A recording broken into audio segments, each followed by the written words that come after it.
let's go ahead and begin. First of all, happy Cinco de Mayo. We're drinking some margaritas. I hope you don't mind. Yeah. See, here's what happened is that we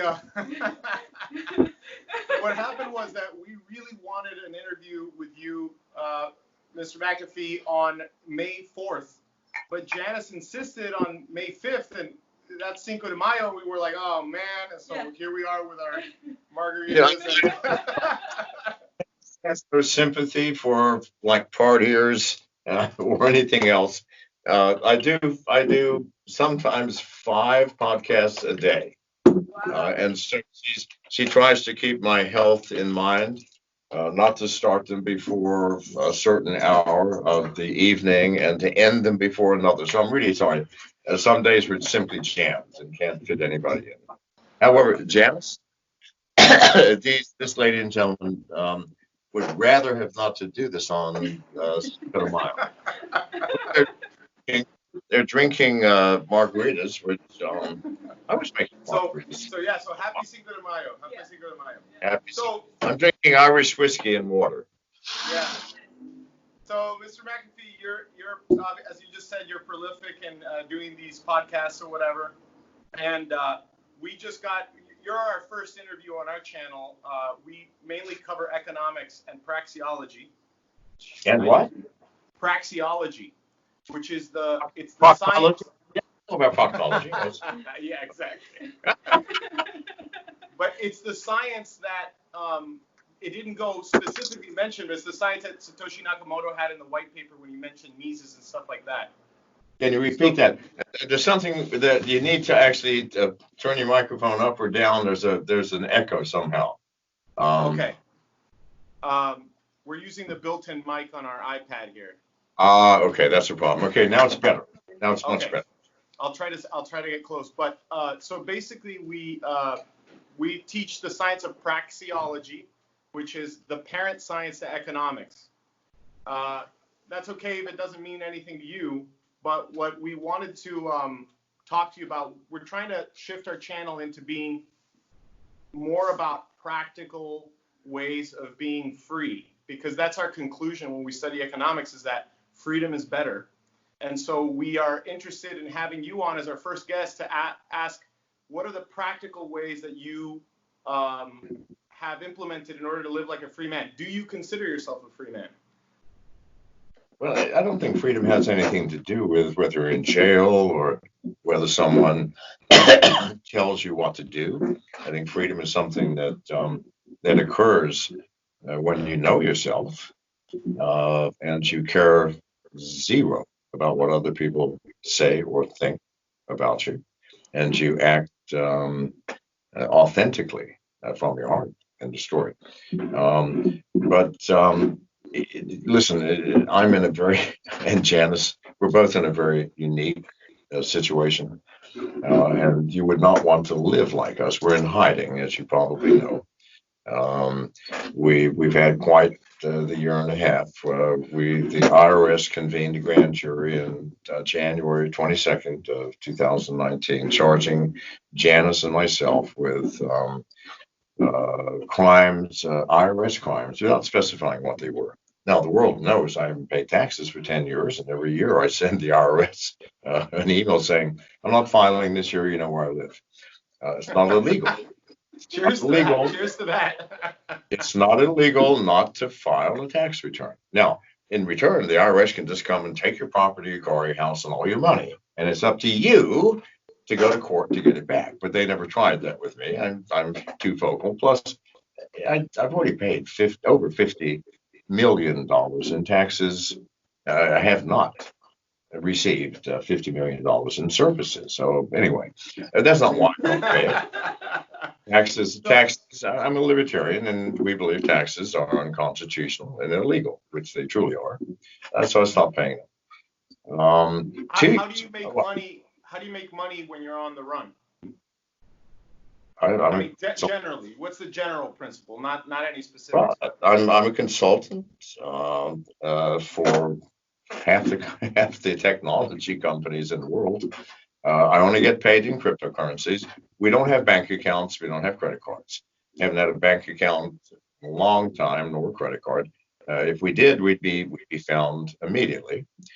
You don't need one. I mean, I get paid in crypto, and everything I buy is in crypto, and I've been doing it for years. There's nothing you can't buy in crypto. Cars, Okay, houses, shoes, bulletproof vests, food, nothing you cannot buy. So I don't need a bank. I don't need a credit card. I don't need checks, and I don't need cash. We have no cash.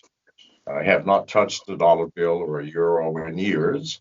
No need to. What on earth would I need a dollar for, or any paper currency? And by the way, the dollar, I promise you may have not have noticed. Why don't you check Google? Food prices on the average across America have increased by as much as 30%. What does that mean? Your dollar in relation, at least in relation to food, has decreased in value by 30%. The dollar is going to be in 3 to 4 months worthless. You can't buy, I promise you this, you will not be able to buy a loaf of bread for $100. They will laugh you out of the store. This is just the beginning. We're not even out of lockdown. And once we do get out, it's going to continue to decline because for 2 months we produced nothing, created nothing, and serviced nothing. What do you think is going to happen? Plus, the government, through its own stupidity, has printed $2 trillion. Well, no, it's now something like 8. So They're that going to borrow alone, more. They're going to borrow more. is going to make the dollar worth half. Plus, our lockdown is going to take it another 90% down. So I'm serious when I say in 4 months, I promise you $100 will not buy a loaf of bread. Do you think, oh, that's absurd? Please look at history. I mean, the German mark at the beginning of World War II was equivalent, 1 mark, $1. At the end of the war, they were printing 10 billion mark notes. And a bottle of milk was 100 billion marks. Yeah. That's what it was. People literally taking wheelbarrows to the store to buy an egg. No, laughing. Don't, because this is going to happen to you in 4 months. Yeah, dollars. we're prepared. We have a lot of crypto, so we're hoping that that actually would happen because it would benefit us. Yeah. Ask. I might give you some advice. Which one are you in? We've been promoting Bitcoin for 10 years on our channel. So we're in that OG status. Sorry, I would dump every Bitcoin that's happening because here's what's happening now. Up to now, it didn't really matter what the true value of something was. But if you remember, the value of Bitcoin started by the fact that it was a currency. Nobody over the entire world ever accepts Bitcoin anymore. No one. Why would you? Mr. McAfee, that's not true. All right, why don't you go on? Let me tell you where it starts on the dark. Go on the dark web, and because the dark web is the genesis of what happens in technology. Find a single vendor who will accept a Bitcoin. Here's why. If you give me your Bitcoin wallet, I can look in your wallet forever and see what comes in, what goes out, what your total is.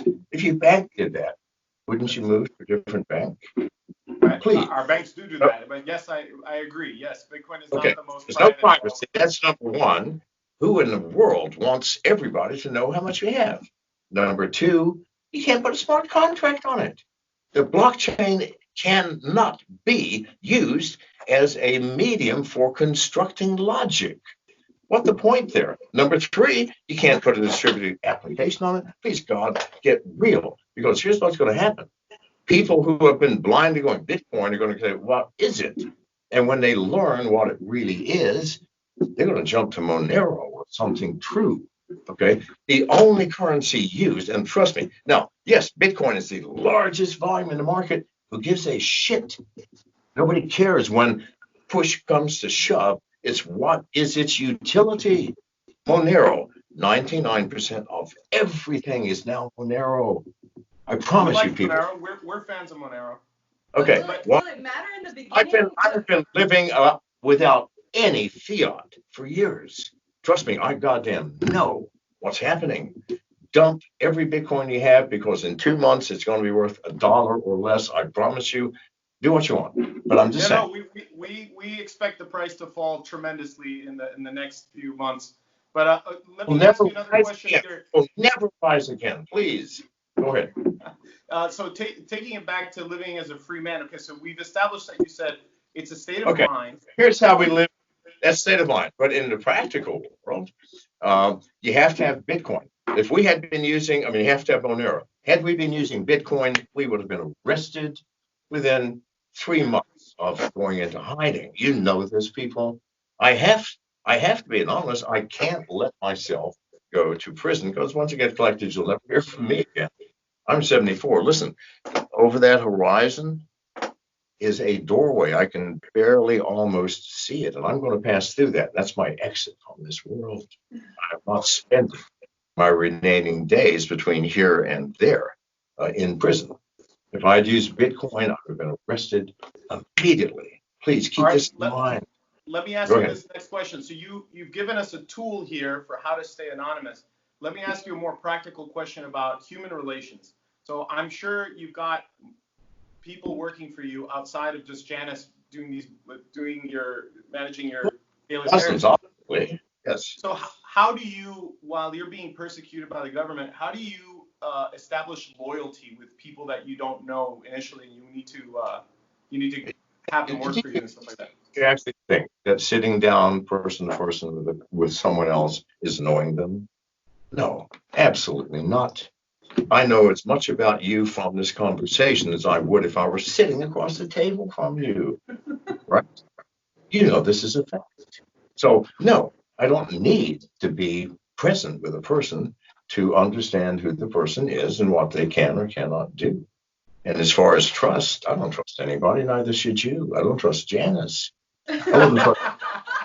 Please God, and she doesn't trust me. We both understand. If you trust someone, then you know nothing about history. Every single king, queen. Well, let's start with Rome. There was not in 300 years a single emperor of Rome who died from natural causes.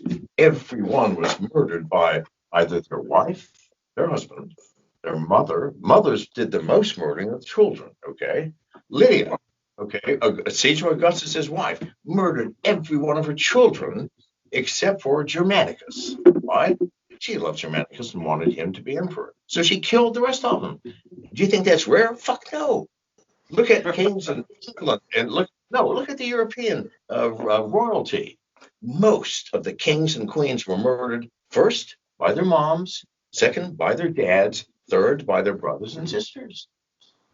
The answer is to carry a gun, right? Sorry. The answer to this is to carry a gun with you always, right? Because if you can't trust the answer is simply to trust no one but yourself. I have never, since my grandfather and father, when I was 9, said, son, if you actually trust anybody, you will die young. Right? And it's true. You can't. Okay. People you can't. Here's why. The people you have to trust the least are the ones closest to you. Always. Now, you think, for example, your wife and husband, no, we're in love. We're in love. And we'll always be in love. Wake the fuck up, people. You will not always be in love. If you think so, you've forgotten what love was when you were 15 or 16. Your first love, and your second and your third. And you'll have, please, forgive me. If you guys last for 20 years, you will be among the 1 in 10,000 that do.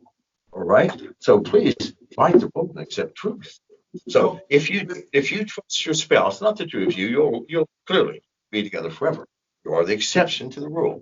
But for everybody else in the world, if you trust your spouse, it is your spouse who will fuck you over. Because when the love disappears and when you no longer have that synergy and compassion for each other, the wife or the husband is like, you're my enemy. I want to fuck you over in court. I want to take what's mine. No, you become enemies. And if you doubt that, you have not lived long enough. I'm just telling you now. So no, I trust.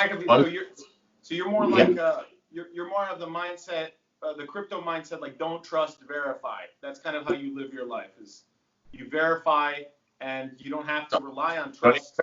Verify. You can't verify another fucking person. That's not possible. You can only do the following. You can create mutual relationships where if you suffer, the partner suffers. Where you benefit, the partner benefits. Whether it's a love, whether it's business, And if you cannot structure that relationship, move on and find one that you can. That's the only true trust, is that everything. I have no business relationships where I know for a fact if they screw me, they screw themselves. And if I screw them, screw myself. And that's the only practical way to live. Any other way is madness, people, because you are counting on something which is the most inconstant of all things, the emotional content of a relationship, which will always die, always, whether it's hate. If you live with someone you hate long enough, you're going to love them. Trust me. Being in prison more times than I can count, I promise you that's true. And if you live with someone that you love deeply and forever, you're going to end up hating them. This is the facts of life, people. I am sorry. If you doubt it, you are denying both history and your own experience. Let me ask you a question, both of you. Is this your first time you've been in love? You've never been in love with anybody else? So we're brother and sister. She's my sister. I'm sorry? She's my sister. Oh, well. Yeah. That wouldn't matter, but anyway, okay, so now. Okay, It's so, true. all right. When we were younger, So we your brother didn't get and along. sister, okay. Yeah, But when we now, were younger, we let's didn't get along at all. let's assume that both of you, or at least one of you, has a significant other. Do either of you have a significant other? He does. Okay, and you don't, madam? No. Have you ever? Yes. Okay, now let's start with. Well, not a spouse, though. Just Let's start with Blue Shirt. Mr. Blue Shirt. Now, how many times have you had a significant other? More than one? No, just one. One. Yeah. Whoa! All right then. Okay. Some extraordinary fucking people. Okay. How long have you been with your significant other? What was the question? How long have you been with your significant other? 10 years. And how old are you? I'm 33. And before the age of 23, you never had someone that you loved or wanted to be with? I was I was just a young kid, bouncing around. All right. Well, it's just I was 23. I slept with at least 50 women. Anyway, My father said, "You're not a man unless you've slept with 200 women." I've been through periods where I slept with 200 women a month. Anyway, Oh, by the way, Blunt. We just found out that you have 48 children. Is that true? Yes. In fact, Janice was with me when a month and a half ago I found out I had another. I thought I had 47. And this guy from Louisiana, who was, I think, in his 50s, was contacted me saying that his mother was Nell Carnes. And I go, Nell Carnes? I said, did I know her? And I said, well, listen, I went to graduate school at Louisiana State, and she went down there with me. We lived together. We only lived together for maybe 5 months, and she could not put up with my philandering and left. And he goes, I think you're my father, because I've had DNA testing. Why? Since you have 47 children, I've been DNA tested more times than God, because I never believed it. It says, you're the father of my child. I go, yeah, we'll stand in line, all right? So he had a DNA test, and there's this matching service, and said, you have a 60% probability of being my father. And I go, oh, Jesus God. And this guy was a neurosurgeon, right, in Louisiana, who had an accident, and the nerves in his right hand were damaged, and he can no longer perform operations. So, he was a very depressed mofo. And because he was just sitting at home, he started doing this genealogical research. He was put up for adoption, by the way, by Nell Carnes. I didn't know Nell was pregnant, for fuck's sake, but she was. So yeah, I have now 48 children. Congratulations! I mean, that's quite a feat, honestly. It's the most expensive thing of my life. Well, tens of millions of dollars I well, spent. maybe that's why you've made so much money, is because somewhere in the back of your head you had a lot to do. They had to support so many children, maybe. Now, Mr. McAfee, let me ask you a few rapid fire Yes. questions just for practical, living practically as a free man. Yes.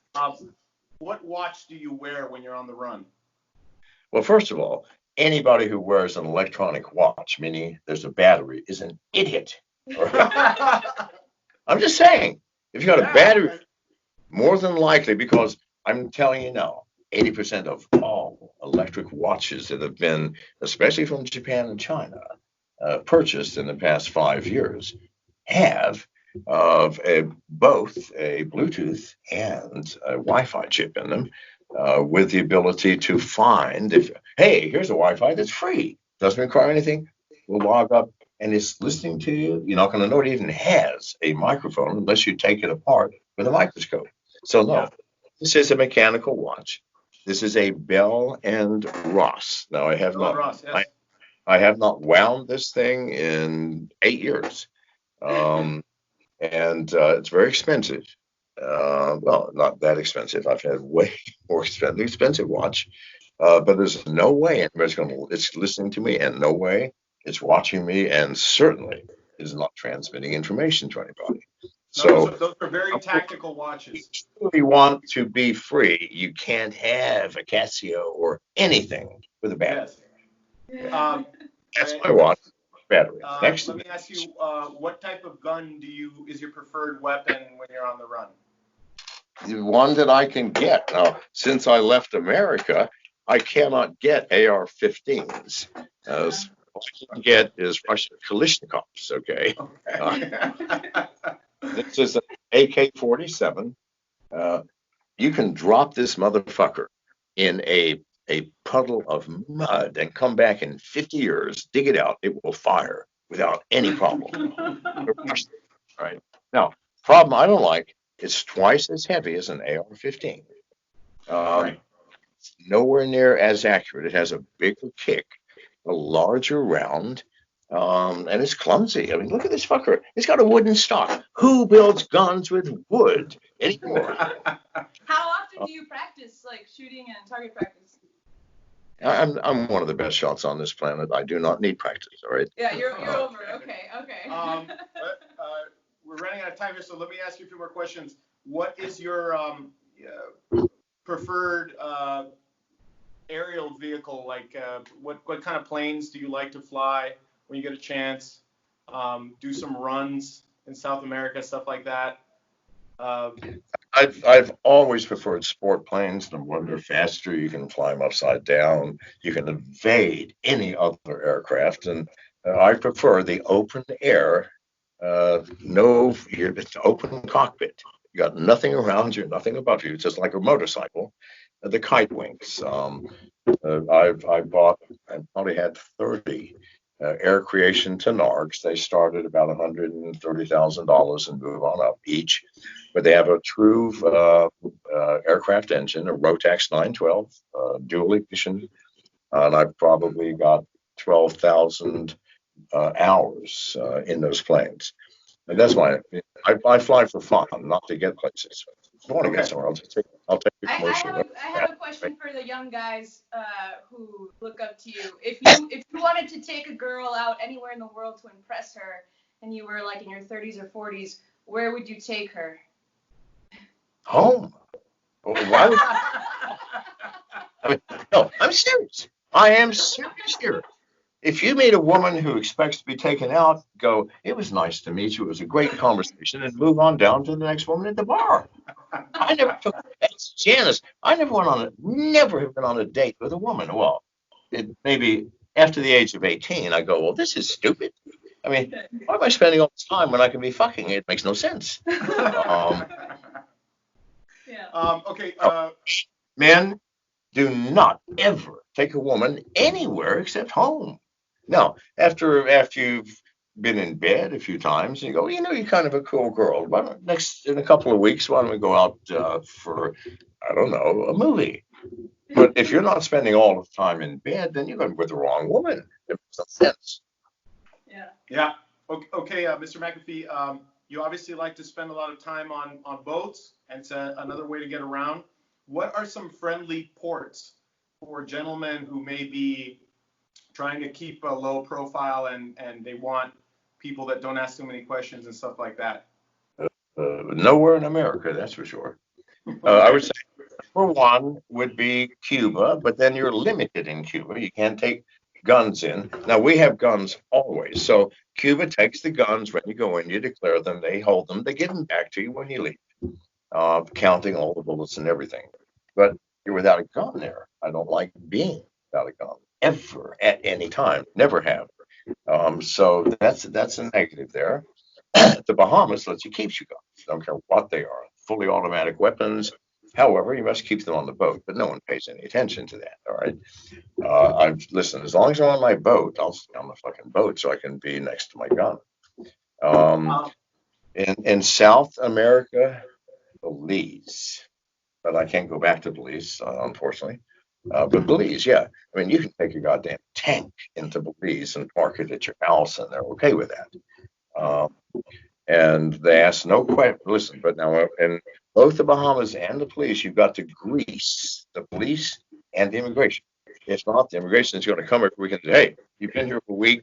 We're sending you out." No, give $1,000 to the immigration, a couple of grand to the local police. They'll come back next month. The nice thing is both of them will tell you.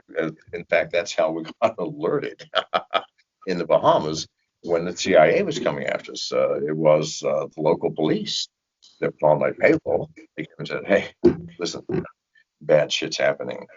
6 men just arrived from the U.S. And they're not wearing shorts. They don't have sandals. And they're having long sleeve shirts. Nobody in the Bahamas and a long sleeve shirt. Doesn't happen. Doesn't. You go there so you can take your clothes off and lay half naked. Right. So, that's good. Well, yeah, the last question, so you mentioned traveling around in boats and stuff, and that you love to be on your boat.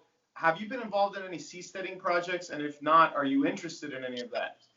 Seasteading, which is living on barges that are connected and basically floating out in international waters. I've had boats my whole life, by the way. They're the most expensive things. Don't ever buy a boat or a fucking barge.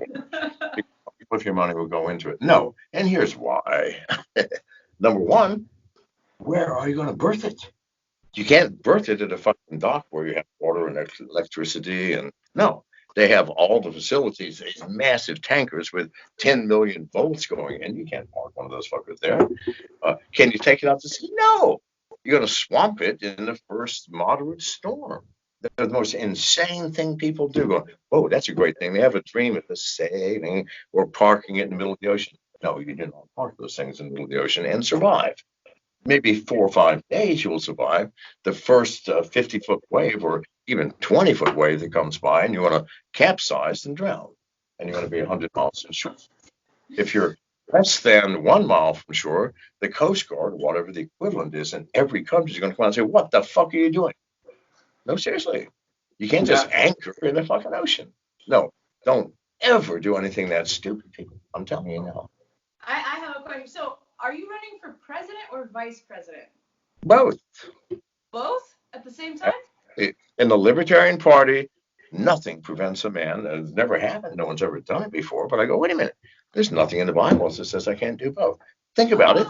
I mean, if as vice president, I were to do something stupid, I could pardon myself. If I were to be impeached and the vice president were to take over, he could pardon me. There's terrific advantages. So I go, you know what? I'm doing it. So I announced it. Now, the Libertarian Party hates me, obviously. They're trying to take themselves seriously, which is so stupid. Please. No Libertarian's going to be president, not this election. That's for sure. And what the Libertarian Party does, it's a tiny party, it's like children pretending to be grown-ups. No, let's take the truth. We're not going to be president. That's a fucking fact. But we've got some very bright people. Why don't we take this opportunity to educate the world on what's really happening? So the Libertarian Party doesn't like that. They remove me from every fucking ballot, even though they can't stop me from running. Plus, they removed me from their national website as a candidate. Nevertheless, they can't stop me from being in debates. I'm still debating. I'm still running, and people are writing my name in on the ballots at the primary ballots. And I've already won North Carolina and South Carolina. Fuck me, it doesn't matter. Beautiful. Yeah, so I'm running. I'm running for both, and that's the other thing they hate me for. Because they say you can't run for both. Yes, I can. Look at the libertarian bylaws, right? Unlike the Democrats and Republicans, where you vote in the primaries for the presidential candidate, and he then chooses the vice. No, the Libertarian Party, you vote for president and you vote for vice president. I anticipate they will vote for me for both parts, and therefore I can legally run for both. As hello, I'm John McAfee. My vice president is John McAfee. I'd like to introduce my vice president here. He is he's a reasonably bright man. Yes, and I would like to support my president. No, seriously.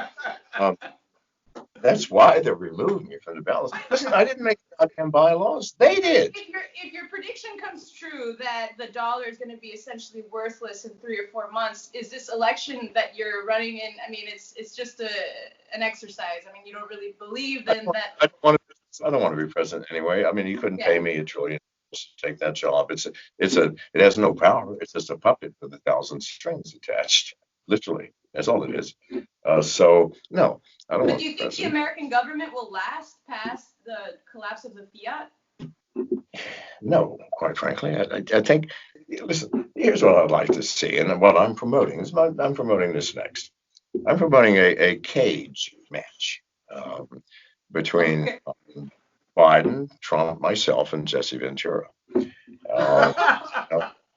A la Thunderdome style. Four men enter, one man leaves. Although I'm going to change the rules. I'd like it to be 4 men enter, 2 men leave. So now I'm a sneaky motherfucker. And it's Thunderdome style.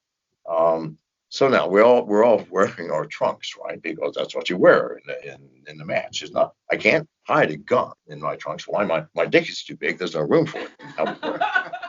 So I plan to strap a shiv. You know what a shiv is? What they use in prison to kill people, right? I'm going to strap that to my dick, and I'm going to take some mace and hide it in the crack of my ass. So now, that way, when they pat me down, okay, he's got the weapons on him, right? So Trump, Biden, and first of all, Trump and Biden are too stupid to try to sneak a weapon in.